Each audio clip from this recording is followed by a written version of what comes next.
La douleur, elle dure jamais éternellement. Les angoisses, jamais. La joie, non plus. Les moments de calme, non plus. Savoir qu'il y a tout qui est en quelque sorte impermanent et que je vais jamais rester coincée dans un état. Vous écoutez Vivons mieux, le podcast. Nous sommes Léana et Joris, un couple de longue date qui a évolué, appris, grandi avec, mais aussi sans l'autre. Ce qui nous relie, on adore apprendre et tester des choses pour tout simplement vivre mieux. En passant d'une recette saine à un changement radical de job, on teste, on réussit et des fois on échoue. Aujourd'hui, c'est ça qu'on veut partager avec vous. On passe des heures à discuter de tous ces sujets ensemble, alors pourquoi pas installer juste un micro entre nous deux. Dans cet épisode, nous allons parler d'une expérience qu'on a eue le week-end passé, qui était une retraite Vipassana, où on a dû fermer notre bouche pendant 2 jours et méditer 12 heures par jour. Et je trouverais intéressant qu'on en parle un petit peu. Voilà. Merci de nous écouter. Vous pouvez nous suivre sur vivre-mieux.ch. Bonne écoute. Bonne écoute.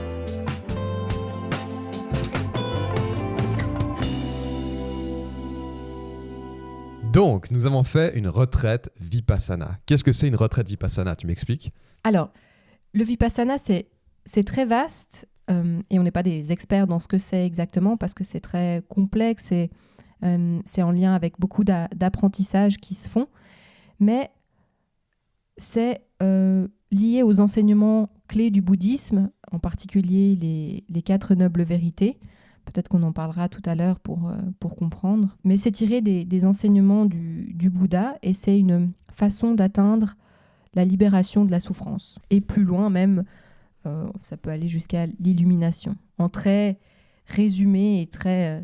les grands adeptes de Vipassana ne seront peut-être pas forcément d'accord avec cette définition. Mais en gros, ça passe par la méditation. Par la méditation, par l'observation de son corps, l'observation de ce qui se passe dans un moment, sans avoir aucun but. C'est-à-dire qu'on va vraiment observer ce qui se passe en nous, sans chercher à modifier, sans chercher à fuir ce qui est là, simplement voir. Et ça passe donc aussi par la pleine conscience. C'est vrai que nous, on pratique plus la pleine conscience dans notre quotidien, comme enseigné à travers le programme de pleine conscience de Jon Kabat-Zinn, qui en fait utilise à la base tout ce qui vient de la pleine conscience du Vipassana et qui l'a rendu en quelque sorte plus accessible et délié du bouddhisme.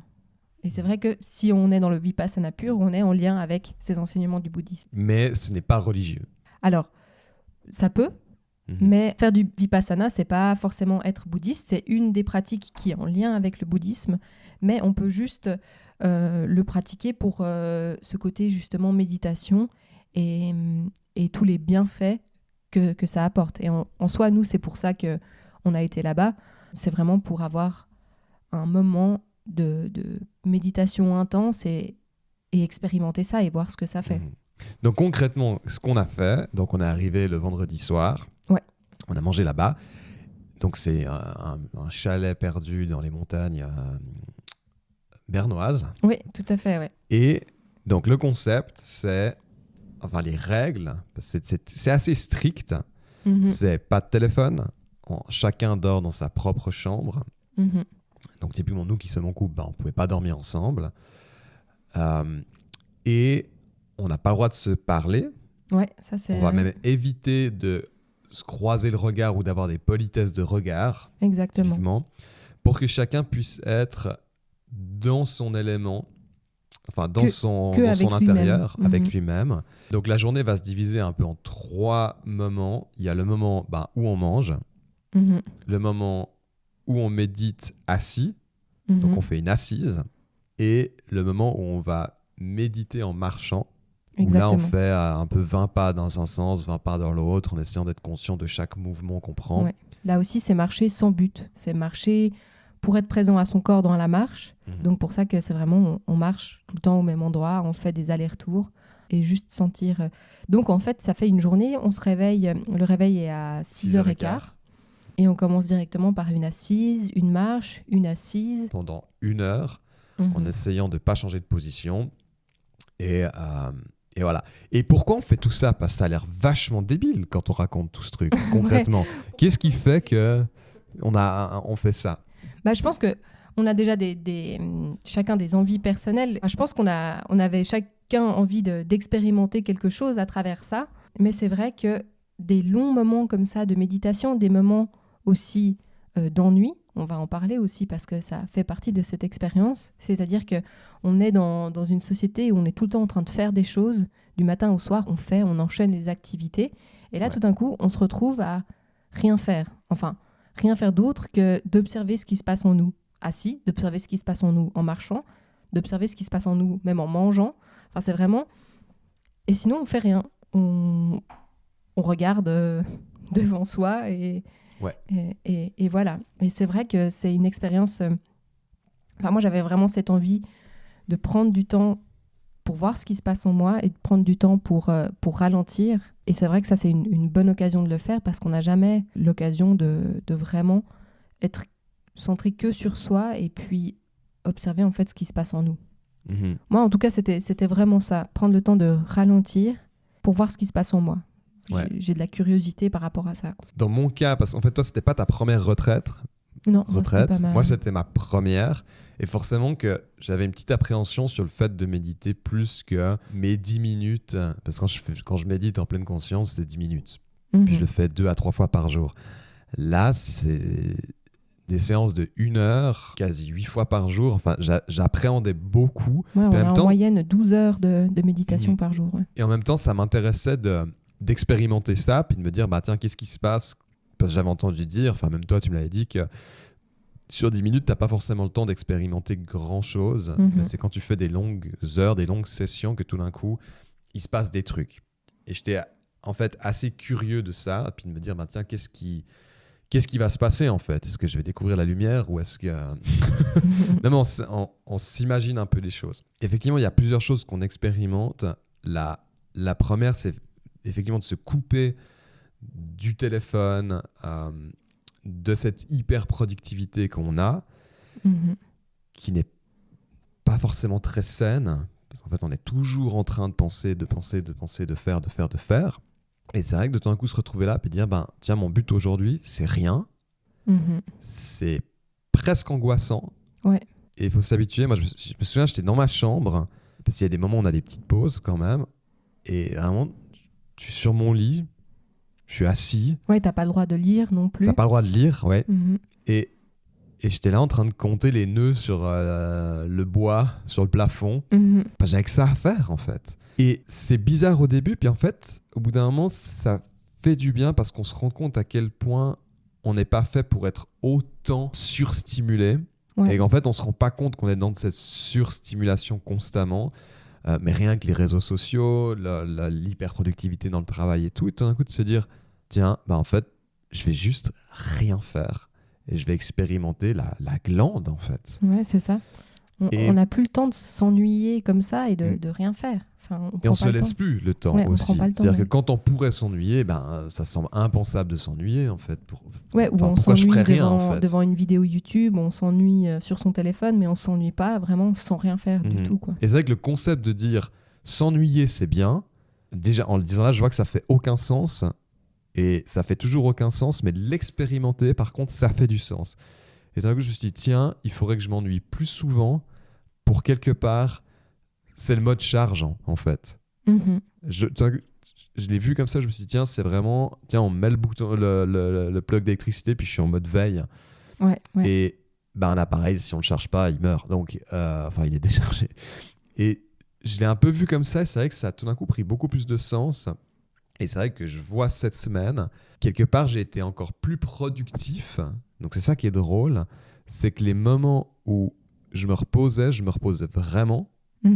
Et les moments où je suis plus productif, en fait, je suis moins en train de multitasker les choses et puis d'être un peu à penser à 1000 choses en même temps. Je suis beaucoup plus concentré sur ce que je fais qu'avant où j'avais tendance un peu à partir dans tous les sens. Du moins, c'est ce que j'ai expérimenté cette semaine après cette retraite.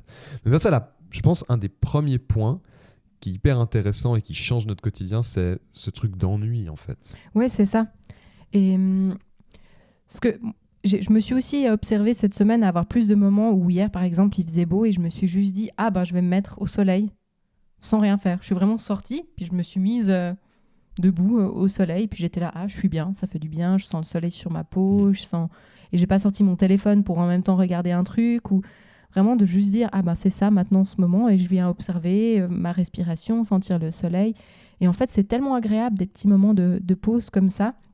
Et j'ai l'impression que le fait de l'avoir fait en mode intensif un peu, on voit à quel point ça nous fait du bien. Et personnellement, moi, ce que j'ai pris aussi de cette retraite, en y allant, j'étais assez angoissée en fait. Angoissée à l'idée de devoir observer tout ce qui se passe en moi, parce qu'il y a quand même des choses dans ma vie en ce moment qui sont pas très faciles. Et forcément, notre tendance face aux choses qui sont pas très faciles, c'est plutôt de fuir ou de les mettre de côté, d'essayer de ne pas les voir.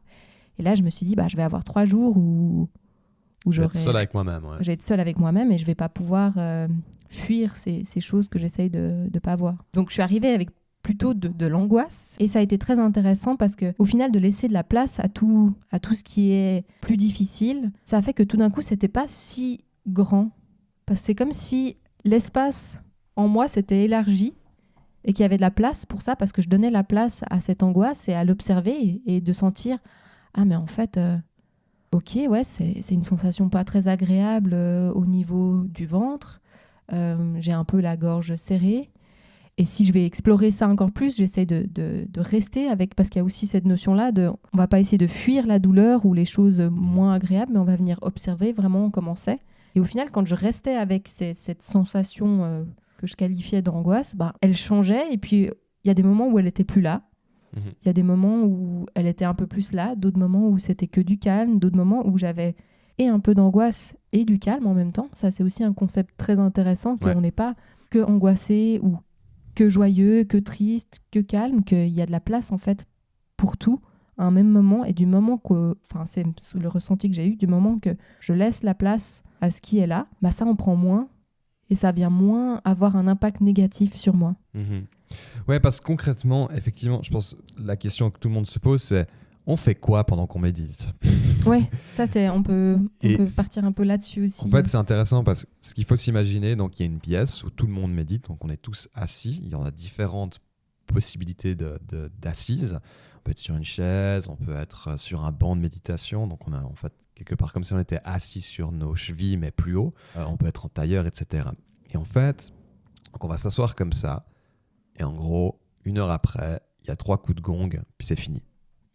Et pendant cette heure-là, en fait, ce qu'on va faire, c'est comme tu as dit, se recentrer sur notre corps, mais aussi à tout ce qui est présent. Moi, je sais qu'un truc que j'ai beaucoup fait et qui m'aide beaucoup, c'est les sons. Ouais. Je sais que d'écouter les sons, de comprendre d'où ils viennent et tout, fait que j'arrive vachement à m'ancrer dans le moment présent. Mais c'est aussi parce que c'est mon métier, en fait. Étant musicien, naturellement, les sons me triguent ce truc de pleine conscience et d'être dans l'instant. Mais ça peut être les odeurs. Moi, je me souviens quand tout d'un coup, il y avait l'odeur de midi, ça faisait à manger. Je sais que ça me triguait quelque chose et tout d'un coup, j'étais beaucoup plus dedans. Les respirations de chacun, ça, c'est le bruit. Et il y a un moment donné, on va expérimenter la douleur physique du fait d'être dans la même position pendant 1 heure. Et c'est marrant, il y en a où elles sont passées toutes seules, où j'ai pas mal du tout. Il y a des fois où j'avais l'impression que mes genoux allaient exploser. Parce que quelque part, la douleur n'est qu'une information sur ce laps de temps. Et donc, on expérimente la douleur. C'est-à-dire qu'on a vraiment mal au dos, mal au cul, mal au genou, mal partout. Et on va venir se concentrer sur cette douleur et quelque part se demander, est-ce que ça fait vraiment mal ? Ouais, qu'est-ce qui se passe ? L'observer en tout cas. Qu'est-ce qui se passe dans mon corps ? Et je pense à cette notion-là, observer. C'est comme la respiration. Je trouvais ça vachement intéressant. Quand on dit concentrez-vous sur votre respiration, c'est pas ok, je respire, je déspire, j'inspire et j'expire. Et non, c'est pas ça en fait. C'est naturellement j'inspire et j'expire, mais j'observe ça. Ouais, c'est ça.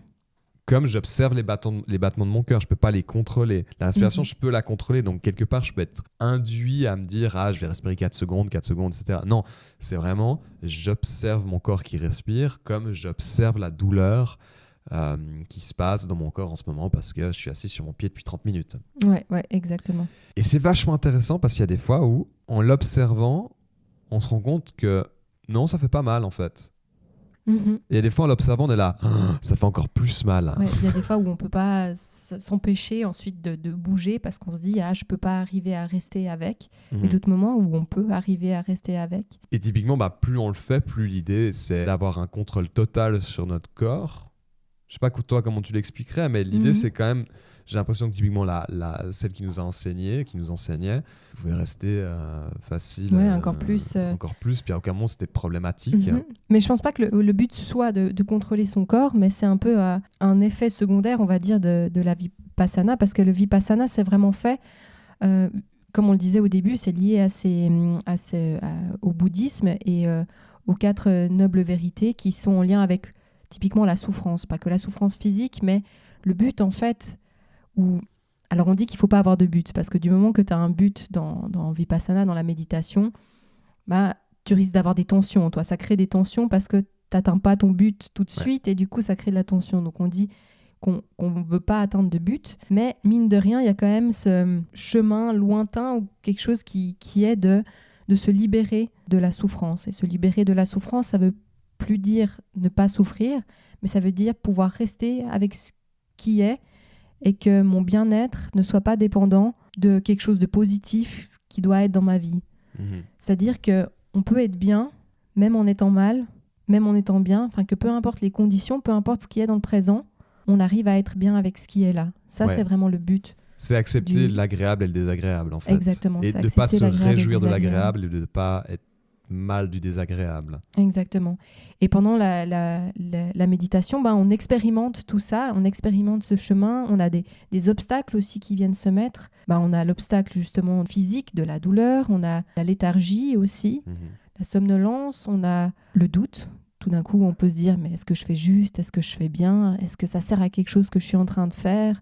Il y a vraiment, je ne sais pas si toi tu l'as vécu, mais moi j'ai eu des moments où j'étais même énervée. J'étais, mais qu'est-ce que je fais là? Je suis en train de perdre mon temps à être... Celle qui sonne la cloche et on n'en peut plus. On est là, mais quand est-ce qu'elle va la sonner la cloche? J'en peux plus. Ouais, c'est vraiment ça. Et on expérimente tellement de choses et on voit aussi que ces choses, elles changent d'une assise à l'autre. Ouais. Elles ne sont pas forcément identiques. Et ça aussi, en quelque sorte, je trouve assez rassurant. Ce qui est intéressant, c'est de voir à quel point c'est adaptable dans notre quotidien à nous. Parce que si on devient yogi à méditer à 12 heures par jour, concrètement, on ne vit pas dans notre monde actuel. Oui, enfin ça peut être une voie. On peut chercher et se dire, allez, mon but c'est de trouver l'illumination, de l'éveil, et je me dirige dans ça, et puis je vais vraiment être que dans ça et dans cette vipassana. Ça c'est une voie, mais qui est difficilement compatible avec notre vie d'aujourd'hui. Il faut bien acheter des légumes et puis des protéines.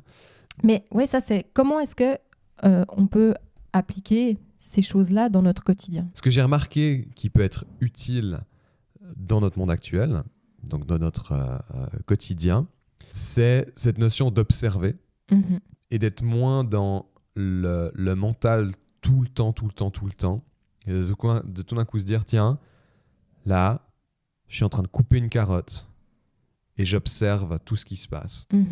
Et je ressens ce moment-là en pleine conscience, c'est-à-dire dans l'instant, puis je ne suis pas en train de penser à ce qui s'est passé la veille ou ce qui va se passer dans une heure, je suis en train de couper ma carotte.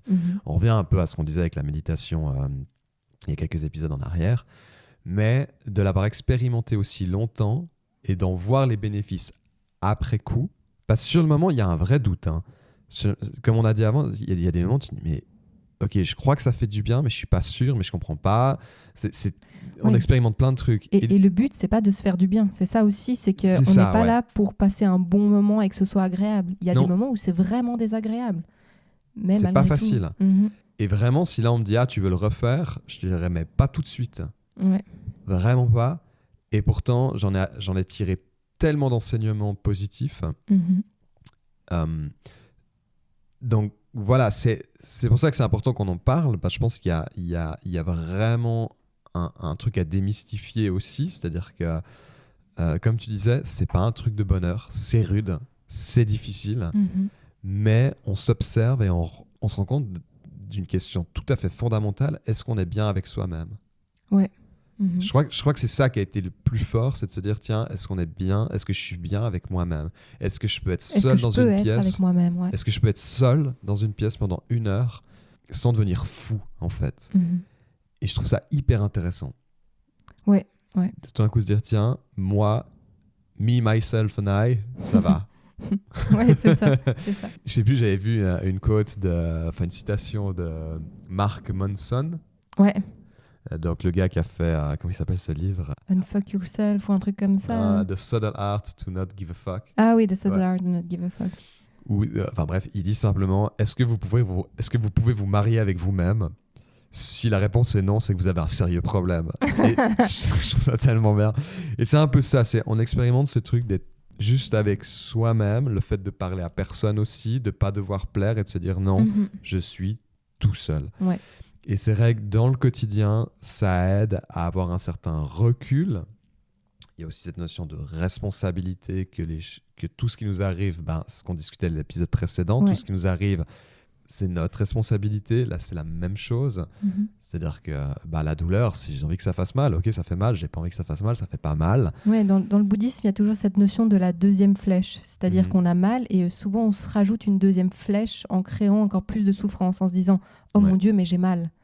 Et du coup, c'est ça en fait qui nous crée de la souffrance et pas la douleur elle-même. Alors que la douleur, si on vient juste l'observer, c'est des sensations. C'est comme le piment. Le piment, en fait... Non, la capsaïcine, ce qui fait le piquant du piment, allez, fun fact, en fait, ça pique pas, mais ça envoie des informations au cerveau que ça pique. Je trouve ça fou. Ouais, c'est ça. Et c'est un peu la même chose qu'on expérimente. Ce serait comme se dire, non, je sais que ça fait pas mal, que c'est qu'une info. Donc voilà, ça aide, je trouve, à être beaucoup plus concentré, beaucoup plus investi quand on fait une tâche. Ouais. Et d'être moins à faire une tâche, puis en même temps penser à plein d'autres trucs, etc. Puis ressasser des événements, puis d'un coup de se dire non, en fait, dans l'instant présent, ça marche. Évidemment qu'on peut faire de la méditation tous les jours, comme je le fais moi, comme on fait les deux, en fait. On fait à peu près 3 fois 10 minutes par jour. Là, de l'expérimenter sur autant de temps fait qu'effectivement, il se passe des trucs qui sont intéressants. Effectivement, il y a tout d'un coup, comme on a dit, cette notion de... Est-ce que je suis bien avec moi-même? Moi, je pense qu'il y a 3 choses que j'ai tirées, que j'ai ramenées dans mon quotidien ou qui peuvent être ramenées. La première chose, c'est de dire qu'il n'y a rien qui dure éternellement. Enfin, pas dans le sens la vie, mais dans le sens la douleur, elle dure jamais éternellement. Les angoisses, jamais. La joie, non plus. Les moments de calme, non plus. Savoir qu'il y a tout qui est en quelque sorte impermanent et que je vais jamais rester coincée dans un état. Ça m'a fait du bien de me rendre compte de ok, là, je suis pas très bien à ce moment-là. Et tout d'un coup, de me rendre compte, à ce moment-ci, je suis bien de nouveau. Et ça, tout d'un coup, ça m'a permis de lâcher un peu quelque chose, de dire, ok, même les pires moments, ils vont pas durer éternellement. C'est un peu quelque chose qui s'est créé comme ça et qui m'a fait vraiment beaucoup de bien. Et deuxième chose, très pratico-pratique plutôt, c'est que des moments sans téléphone dans le quotidien, ça fait aussi du bien. Et ça, je pense que c'est vraiment quelque chose qu'on va mettre en place. On en a parlé en rentrant, quand on a pu de nouveau parler. C'était aussi très marrant d'être ensemble, dans un même lieu. Pas de se parler. Et sans se parler, c'était très spécial, mais assez, Ouais, faut vraiment qu'on se parle moins. Ouais, c'est ça fait du bien. Non, mais ça crée un lien d'une autre façon, donc c'est assez intéressant. Mais donc la deuxième chose, c'était de faire des moments sans téléphone, vraiment. Je pense si on peut faire des week-ends des fois où, comme on a fait là, on met notre téléphone dans une boîte et puis on l'éteint et on le touche pas. La troisième chose aussi qui m'a beaucoup plu, c'est de manger en pleine conscience et manger donc beaucoup plus lentement. Parce que j'ai tendance on a les deux tendances, comme si on n'avait jamais été nourri, quoi.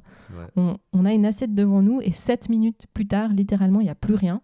Et ça, franchement, déjà, c'est frustrant quand on passe 1 heure à préparer à manger et qu'on le mange en même pas 5 minutes.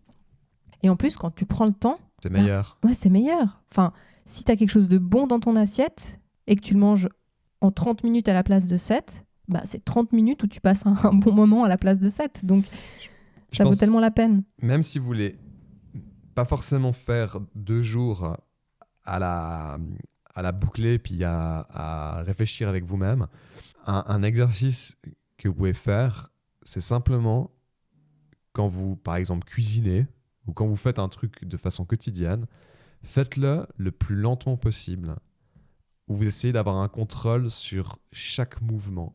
Moi, j'aime bien le faire quand je fais le café. Typiquement, j'aime bien faire en sorte que tout soit le plus calme possible. Ouais. Chaque geste est vraiment... Dit-il alors que je l'entends grinder le café. Ça fait du bruit, hein. mais je vais pas... j'essaye d'être le plus présent possible à chaque mouvement Et en fait, ça fait du bien. Et c'est bien de le commencer sur une chose que vous faites tous les jours. Par exemple, se brosser les dents. C'est-à-dire, je vais me brosser les dents le plus lentement possible et le plus... de façon la plus présente possible. Être la présent plus consciente au mouvement, et la plus... au goût dans la bouche, aux sensations. Et ramener toujours sa pensée là-dessus. Et essayer après de l'amener sur différentes choses. Mais je pense que c'est bien de choisir un truc. Je pense que le brosser les dents, c'est bien. Parce que c'est un truc qu'on fait de toute façon 3 fois par jour. Et se dire, maintenant, je vais me brosser les dents en étant en pleine conscience. Donc, en étant conscient de chaque mouvement, de chaque sensation qu'il y a dans la bouche, etc. Ouais. Voilà, je pense qu'on a fait le tour. Je pense qu'on a fait le tour. Et si c'est quelque chose où vous vous dites est-ce que ça serait une expérience pour moi ? Je pense qu'il n'y a pas de bon moment pour le faire. Parce qu'on se dit toujours, ouais, mais est-ce que c'est vraiment maintenant ? Est-ce que j'ai trop de trucs en ce moment ? Je pense qu'on a plus de capacité à faire ce genre de choses que ce qu'on croit réellement. On se dit, mais moi jamais je pourrais. Mais en fait, oui. Même en parlant là, je me dis, peut. mais non, j'aurais pas envie de le refaire, en fait. Et il faut se forcer, il faut y aller, s'inscrire, tac, et puis y aller, Et puis commencer par 3 jours, typiquement, c'est une bonne façon de le faire, parce que le Vipassana, les vraies retraites, entre guillemets, en général, c'est 10 jours. Donc ça, il y en a qui font direct, qui n'ont pas d'expérience de méditation, et direct se lancent dans un Vipassana de 10 jours.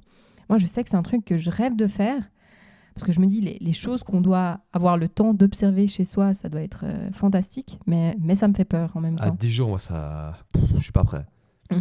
Mais ça va venir, peut-être. Mais du coup, 3 jours, c'est vraiment, je trouve, un bon moyen de commencer.